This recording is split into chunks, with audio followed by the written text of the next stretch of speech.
أنتم تعرفون تريدون الطريق إلى الفردوس أو لا تريدون الفردوس الأعلى في الجنة؟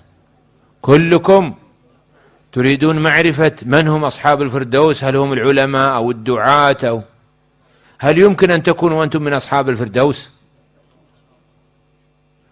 إذا قال النبي صلى الله عليه وسلم لكم إذا سألتم الله فاسألوه الفردوس الأعلى، معناه يمكن أن تكونوا من أهل الفردوس.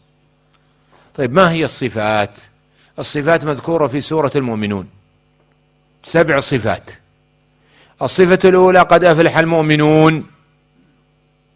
الصفة الثانية الذين هم في صلاتهم خاشعون، يعلم أنه يخاطب الله، يتفكر فيما يقرأه في صلاته، يؤدي الصلاة على وفق ما جاء عن النبي صلى الله عليه وسلم.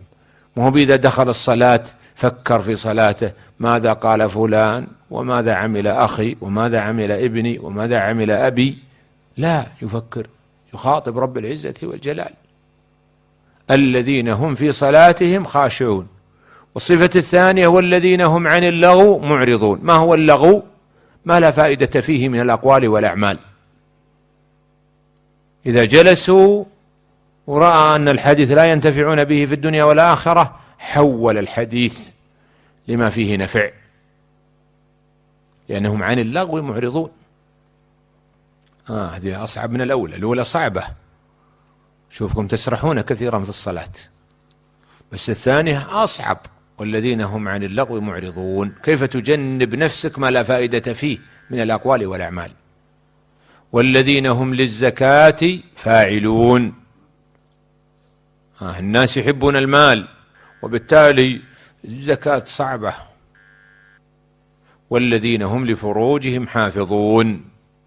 حتى في هولندا قال النساء كثيرات جميلات والذين هم لفروجهم حافظون إلا على أزواجهم أو ما ملكت أيمانهم فإنهم غير ملومين فمن ابتغى وراء ذلك فأولئك هم العادون. الصفة التي بعدها والذين هم لأماناتهم وعهدهم راعون. ما تتأخر عن العمل، ما تقوم بالتقصير في واجباتك المهنية والعملية، هذا أمانة وعهد.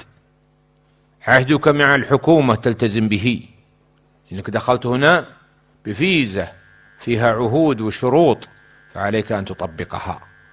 عجزت حينئذ غادر.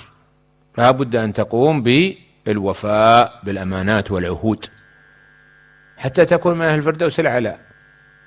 والذين هم على صلواتهم يحافظون. إذن عندنا 7 صفات. تريدون الفردوس الأعلى؟ هي لكم بشرط أن تطبقوا العمل.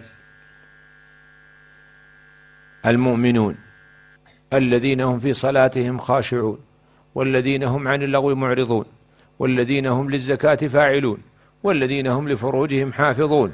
ثم قال والذين هم لأماناتهم وعهدهم راعون، والذين هم على صلواتهم يحافظون. أسأل الله أن يجعلكم منهم.